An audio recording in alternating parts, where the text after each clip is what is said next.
Assalamualaikum warahmatullahi wabarakatuh. Halo semuanya, selamat bergabung kembali di podcast STI Surakarta bersama saya Korifa Arum di mata kuliah Ekonomi Kreatif. Di minggu ini kita sudah masuk di pertemuan kelima, dan di pertemuan kelima ini kita akan membahas mengenai modal dasar dan aktor penggerak ekonomi kreatif. Langsung aja, capaian pembelajaran di minggu kelima ini yaitu mahasiswa diharapkan agar mampu untuk memahami mengenai jenis-jenis modal ekonomi kreatif, mampu memahami komponen inti dan pendukung ekonomi kreatif, kemudian mampu memahami aktor penggerak dan ekonomi kreatif, kemudian mampu memahami pendorong atau drivers perluasan ekonomi kreatif. Nah, yang pertama kita akan bahas dulu mengenai jenis-jenis modal dalam ekonomi kreatif. Jadi ada 4 jenis modal ekonomi kreatif. Yang pertama ada modal insani, kemudian modal sosial, modal budaya, dan modal struktur kelembagaan. Kita bahas satu-satu ya. Yang pertama ada modal insani atau human capital. Jadi salah satu modal insani dalam ekonomi kreatif yang terpenting adalah modal intelektual berupa kecakapan, pengetahuan, keterampilan, dan motivasi untuk menghasilkan kekayaan intelektual seperti paten, merek dagang, loyalty, dan juga desain. Nah, ada 5 macam keterampilan atau skill yang membentuk ekonomi kreatif. Yang pertama ada keterampilan konseptual, kemudian keterampilan mengorganisir, kemudian keterampilan manajerial, keterampilan kewirausahaan, dan keterampilan personal dalam berelasi. Nah, yang kedua ada modal sosial atau social capital, adalah modal kepercayaan dan kejujuran serta etika dalam menjalankan usaha. Individu, organisasi, dan bangsa yang maju dan dapat dipercaya adalah individu, organisasi, dan bangsa yang jujur, beretika, dan berbudaya. Nah, kemudian ada modal budaya atau cultural capital. Modal budaya dimiliki oleh setiap bangsa, bahkan perusahaan secara turun-temurun. Nah, modal budaya juga bisa berupa kesenian, pertunjukan, film, drama, lukisan, dan bisa dalam bentuk hasil karya atau dalam bentuk cagar budaya. Nah, Indonesia sendiri ini memiliki modal ekonomi kreatif yang potensial. Misalnya seperti modal seni, budaya, dan warisan budaya. Kemudian ada modal sumber daya dan kekayaan alam, kemudian modal kebinekaan suku bangsa, budaya, bahasa, dan juga agama. Nah, yang terakhir ada modal kelembagaan dan struktural.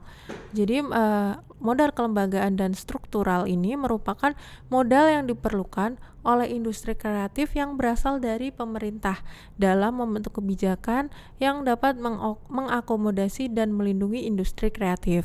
Modal struktural ini sering dikenal juga dengan modal infrastruktur yang didefinisikan sebagai alat yang dipergunakan dan alat yang diperlukan dan dipandang sebagai modal sumber daya manusia bagi organisasi.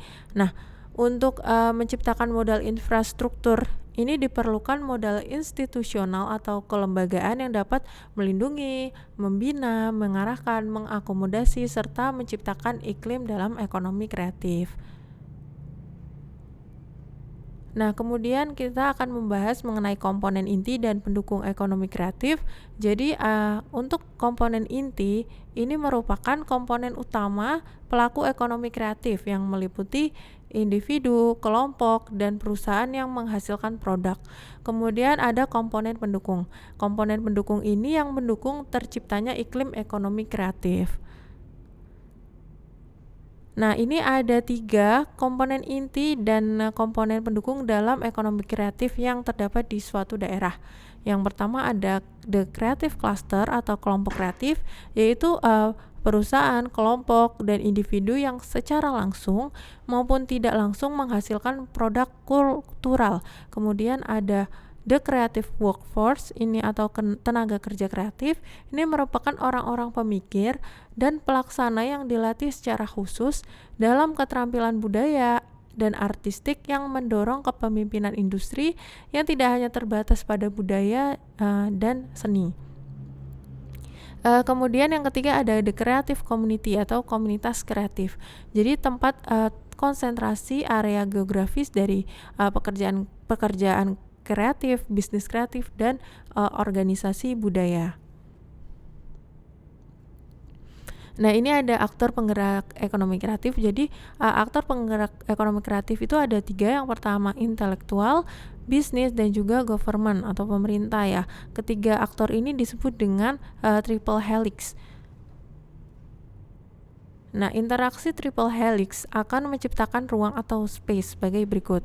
Yang pertama, ruang ilmu pengetahuan.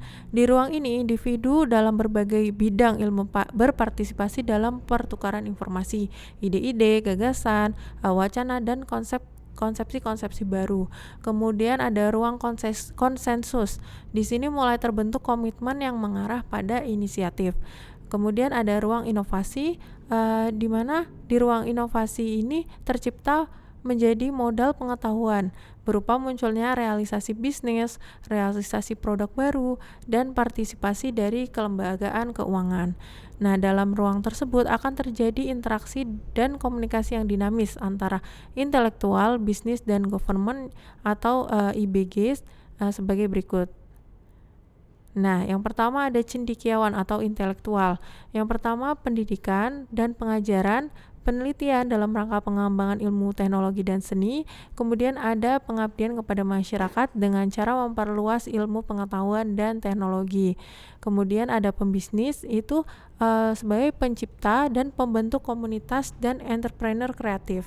Kemudian pemerintah itu sebagai katalisator, regulator, dan konsumen, investor, dan entrepreneur, serta sebagai urban planner atau perencana perkotaan. Nah, kemudian ini ada pendorong atau driver perluasan ekonomi kreatif. Jadi, perluasan ekonomi kreatif itu dipengaruhi dari teknologi, dari permintaan, dan juga turis. Teknologi itu untuk semakin canggih teknologi itu akan semakin cepat menciptakan suatu produk. Kemudian semakin tinggi permintaan juga akan berpengaruh pada percepatan perluasan ekonomi kreatif dan juga turis. Dengan semakin banyak turisme juga akan mempercepat perluasan ekonomi kreatif, seperti itu. Nah, itu materi kita di minggu yang kelima ini terkait dengan modal dasar dan aktor penggerak ekonomi kreatif. Nanti apabila ada yang belum jelas silahkan ditanyakan di LMS, Google Classroom, atau di Zoom ya teman-teman. Terima kasih atas perhatiannya. Sekian dari saya. Wassalamualaikum warahmatullahi wabarakatuh.